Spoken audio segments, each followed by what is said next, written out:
எகிப்து அதன் பெரிய பிரமிடுகள், உள்ளே வைக்கப்பட்டிருக்கும் மம்மிகள் மற்றும் அதன் தங்கப் பொக்கிஷங்களுக்காக மிகவும் பிரபலமானது. ஆனால் பண்டைய எகிப்தைப் பற்றி நமக்கு எவ்வளவு தெரியும்? பெரிய பிரமிட் அடிமைகளால் கட்டப்பட்டதா? மம்மிகள் எப்படி உருவாக்கப்பட்டன? எகிப்தைப் பற்றிய ஆய்வு செய்யும் ஜாய் சில்டெசி பகிர்ந்து கொண்ட முக்கியமான 5 தகவல்கள். ஒட்டகங்களில் சவாரி செய்யவில்லை. வம்சயுகத்தின் இறுதி வரை ஒட்டகம் எகிப்தில் தொடர்ந்து பயன்படுத்தப்படவில்லை. மாறாக, எகிப்தியர்கள் கழுதைகளை சுமக்கும் மிருகங்களாகவும் படகுகளை மிகவும் வசதியான போக்குவரத்து வழிமுறையாகவும் பயன்படுத்தினர். நைல் நதி அவர்களின் வளமான நிலத்தின் மையத்தில் பாய்ந்து ஒரு இயற்கையான நெடுஞ்சாலையை உருவாக்கியது. தெற்கிலிருந்து வடக்கு நோக்கிச் செல்ல வேண்டியவர்களுக்கு நீரோட்டம் உதவியது. அதே நேரத்தில் காற்று எதிர்த்திசையில் பயணம் செய்ய விரும்புவோரின் வாழ்க்கையை எளிதாக்கியது. கால்வாய்கள் மூலம் நதியோரக் குடியிருப்புகள், குவாரிகள் மற்றும் கட்டுமான தளங்களுடன் இணைக்கப்பட்டன. தானியங்கள் மற்றும் தானியத் தொகுதிகளைக் கொண்டு செல்ல பெரிய மரத்தோணிகள் பயன்படுத்தப்பட்டன. பெண்களுக்குச் சம உரிமை. எகிப்து ஆணாதிக்கம் மிக்க சமூகமாக இருந்தது என்ற பொதுவான கருத்து உண்டு. ஆனால் எகிப்தில் ஆண்களும் பெண்களும் சட்டத்தின் பார்வையில் சமமாக நடத்தப்பட்டனர். இதன் பொருள் என்னவென்றால், பெண்கள் சொத்துக்களை வைத்திருக்கலாம், வாங்கலாம், விற்கலாம், வாரிசுரிமை மூலம் பெறலாம். அவர்கள் ஆண் பாதுகாவலர்கள் பாதுகாப்பின்றி வாழலாம்.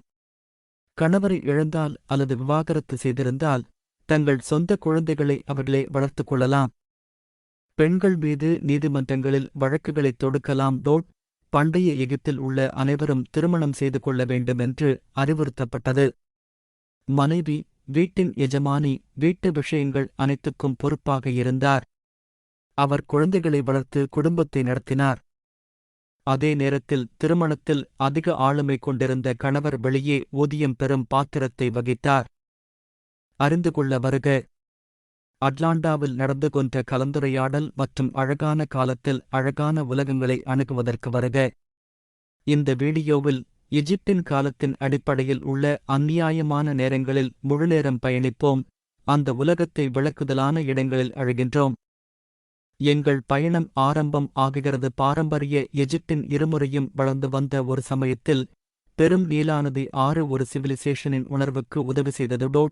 கீழே கொண்டுவதற்கு கிழக்கு சொன்ன ஸ்பிங்க்ஸ், கீசா பிரமிட்ஸ் போன்ற உள்ளூர்களின் பிடிப்புகளைக் கண்டுபிடித்து அவைகளின் இரகசியங்களை அழுகுவோம். இத்தொடர் நகர்நிரலில் அருகியான முதுகுமாருக்கும் கிளியோபேட்ராவுக்கும் போர்க்கொடூரமான குறிப்புகளை விட்டு எஜிப்தின் வரலாறில் அவர்கள் உள்ளிட்ட முகமைகளை நிரப்பினார்கள். லக்டோர் மற்றும் கார்னக் கோவில்களை பயணிப்போம். கடந்த பரபரப்புக்கும் ஒரு காலத்தின் பெருமையை உடைத்து உள்ள கருமமானது அந்த கட்டமைப்புகளில். இதற்குப் பின் எஜிப்த் நிரலில் நகருகின்ற சமயத்தில் முன்னுரிமையான ஒரு நூல் போன்ற செயலாகும். அந்த நகருக்குச் செல்ல வேண்டும். தான் கட்டப்பட்ட கோட்டிலை அவர்கள் அழித்துவிட்டு போகின்றனர். அந்த காரியங்களில்தான் இல்லை என்று அவர்கள் சொல்கின்றனர். இந்த வீடியோவில் ஒரு உருவாகும் அருகிலுள்ள காலங்களில் எஜிப்தின் அஞ்சல்களைத் திறக்கின்றோம். அந்த மந்திரமான காலத்தை எழுந்து அதன் அன்னாளங்களை அழுகின்றோம். எங்கள் பயணம் காஞ்சி ஆரம்பம் செய்யும். பிராசிபதி எஜிப்தின் இதுவரை விழுந்திருந்தும் அப்போது அழுகின்ற ஒரு கட்டாயமான காலத்தைக் கண்டுபிடிப்போம். ஆனால் அதுவரை விடுமுறை கடந்து போகின்றது.